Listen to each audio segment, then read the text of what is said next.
Awesome. How has your style changed in 14 years? Has it changed at all, or are you the same bass player you were? No, I think I'm a lot better now.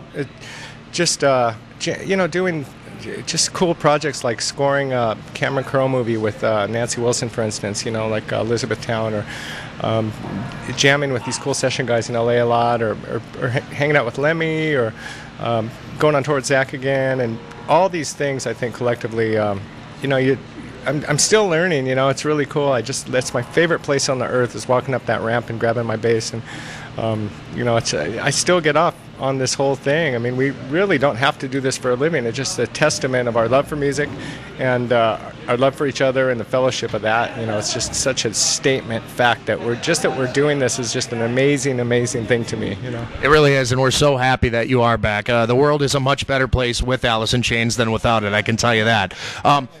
Yeah, certainly louder, no question about that. Real quick, now the single that's on the radio right now is Check My Brain, which I like to call, if I had Jerry here, I would tell him that it's my lawnmower riff, that note bend. So you're doing the same thing with your bass, are you not? Yeah, people always ask us what we're doing there. Here he comes right now. You could ask him yourself, but... yeah, the bends there's no effects. Everybody's asking us about the bends on Check My Brain. Thank you. We just did that, and we just did that, and we put it through a synthesizer, and that's what it came out. What did you have for dinner, Jerry? I think it was a blackened steak salad. Wow, that sounds good. We were just talking about Check My Brain, and it's kind of rank, actually, but... We were talking about Check My Brain. I said that's the lawnmower riff. I call it the lawnmower riff because it's that note bend, and it's like a total. I read one just the other day, an interview you did, and what you were calling it, like you're something about driving or car.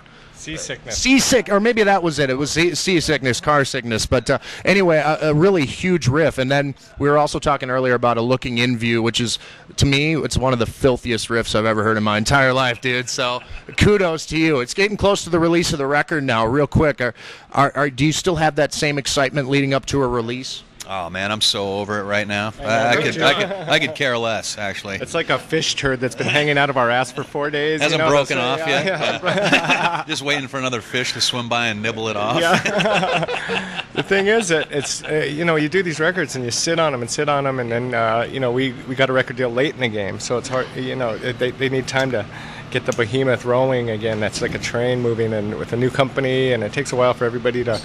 Get the machine rolling. So we were ready to go, I think, before they were actually on the release of this record. So, I'm already looking forward to writing new stuff for the next one. I know it's really premature talking about that, but that's where our heads are at. We just love to make racket together, and it's a great fact that we're doing it.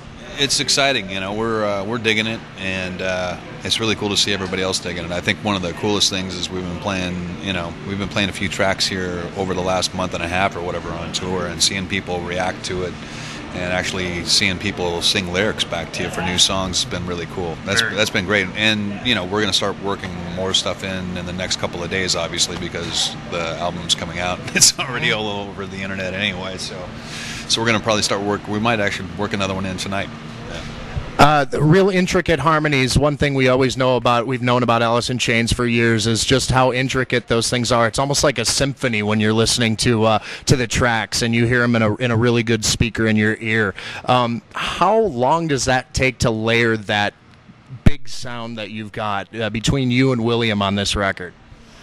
It takes what it takes. I think one of the coolest references I've ever heard to the sound that the band created and that Lane and I kind of started vocally, it was like the Satanic Beach Boys or something like that. I really like that. Or I've also heard Satanic. The beaches in Seattle are a lot different than LA.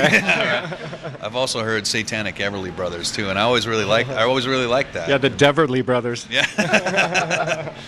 So, this band has a long-standing tradition, and to be able to continue on, we're not going to be a different band than we are. The musical core of this band is intact, and a good portion of the writing, a good part of the writing team is intact as well, and really honored to carry on the tradition that Lane and I started,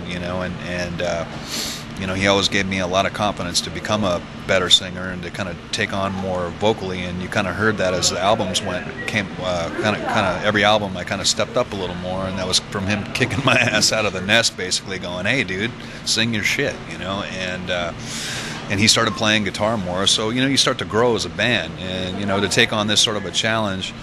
I of course vocally had to step up more than I've ever done, and also we've